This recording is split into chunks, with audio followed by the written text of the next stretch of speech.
All right, I'm gonna give you a quick rundown. These are baffle boxes in progress. I have some nice 2-inch acoustic insulation by Knopf, rated for inside ducts. And I'm gonna have, so it's gonna come up through here, put a hole there, or down I should say, and it's gonna come out of here, and I have this extension that I can adjust to go down through the drywall ceiling. I might extend these below the ceiling, and then of course I'll put my grill there. I might actually put that grill in a ceiling cloud. That way, obviously I don't want the grill behind the ceiling cloud. So here's a quick rundown. This is the garage. The studio is actually above here, or the room above the garage. So the rest of the house is over here. The studio kind of stops around here, and it's a little bit of a foyer above the stairs. I'm putting the bathroom up there. So a quick tour.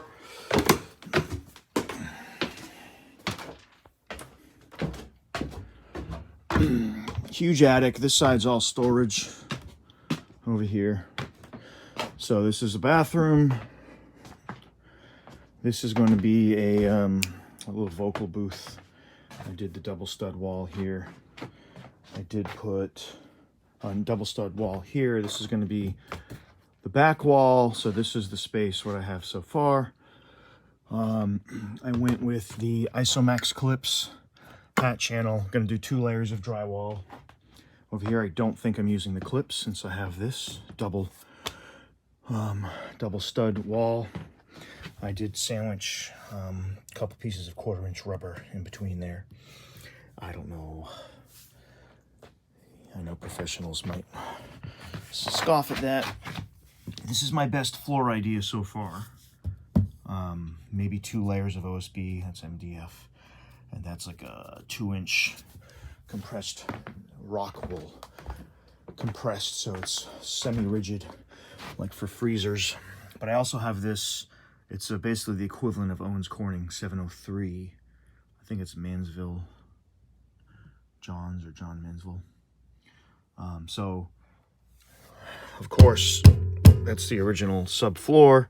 I did patch it up, and beforehand I made sure there's fiberglass insulation under here.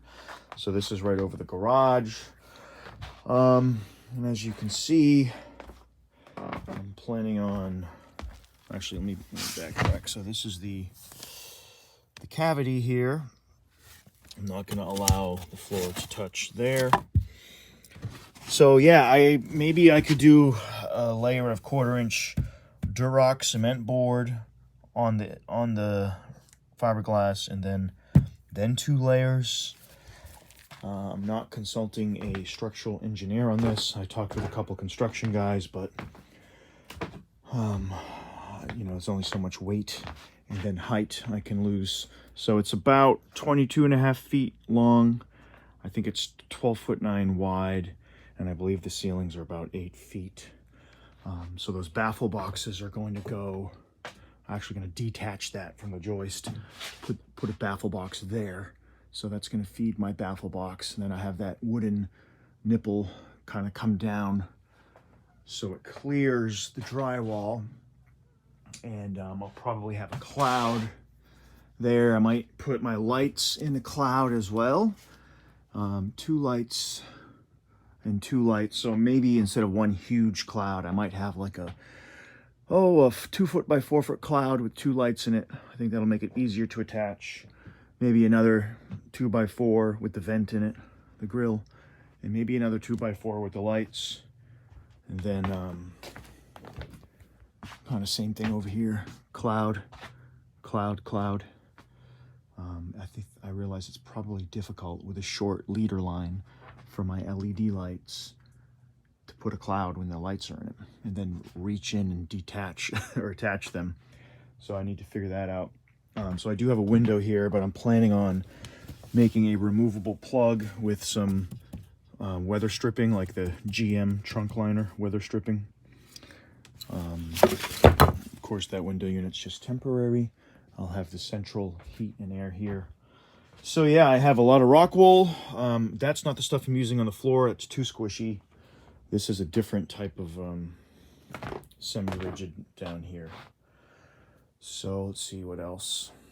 Well, I'm going to put as much insulation as I can in that behind that knee wall, and that's where I'll run some audio cables. Maybe have like a snake in the wall over here, or not in the wall, but small penetration.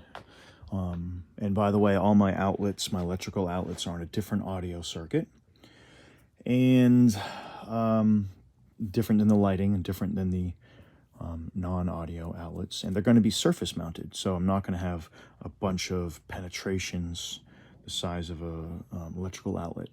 The lights as well, I'm just going to have that wire penetrate the, actually it's not going to be that wire, it's going to be the wire from the transformer for each LED light. So it's just going to be a little two wires coming through, and you know, I'll figure out some bass traps over here later. I was thinking of just doing one single heavy door. I know the double door might be better, but with this floor as my weak spot, there's only so much STC I can get everywhere else. Of course, I'm concerned with impact vibration with the kick, but I would like to be up here with my acoustic guitar singing at midnight, and my wife can't hear me, I hope. And the master bedroom's right over here. So yeah, that's my goal. Now, I'm not planning on partitioning up there off. I suppose that if I did that, maybe I won't need the baffle boxes, right? But my plan is to put 2 baffle boxes here, and I can put some extra insulation up in that space, but I do plan on having access up there. It's going to be tight access, but I like to have a little side door over there where I can get into the knee wall back there. And just like on this side of the studio, I should be able to access it through over here. I can just cut a hole in that little roof deck area that's not being used. So this is a modular house, so this is why it's kind of like that. So anyway, that's a quick rundown. I do have a couple drawings. Here's a good view of the floor too. It's consistent throughout. So I think these are 10-inch, 10 or 12s on 24 inches on center. And yeah, it's just one layer of 3/4 or 7/8 OSB. And I plan on definitely beefing up the floor over there and in this little vocal booth, which is also going to be could be a walk-in closet with the space. It's laid out, so if I were to sell the house, if I can't afford it anymore, then this could be a master bed, closet, and a bath, and separated from that side of the house. I don't have a kitchenette up here or anything. That would be cool, but way out of my budget. So I'm just focusing on the necessities. I really need to finish my baffle boxes and then get the floor design. I need to commit to something. There's some products out there. There's a lot of snake oil type products, but there's some that look good, but it's hard to tell if it's worth spending $2,000 for special floor, or if I just do it sort of on the cheap with what I'm doing here. And that could technically be removable. And you know, plywood is pricey, but 10 sheets of plywood at, I don't know what, 40 bucks a pop for one layer, that's 400 bucks. Another layer, 1,000 bucks. Might be $500 worth of semi-rigid insulation. So I'm still spending $1,500 like that. But I could technically remove that. You know, maybe I could do green glue in between the layers there. And over here, I'm not going to go as deep as that. I'm just going to try to reduce impact, not acoustic over here. So maybe a typical flooring membrane. Anyway, thanks for your feedback, and thanks for taking a minute to look.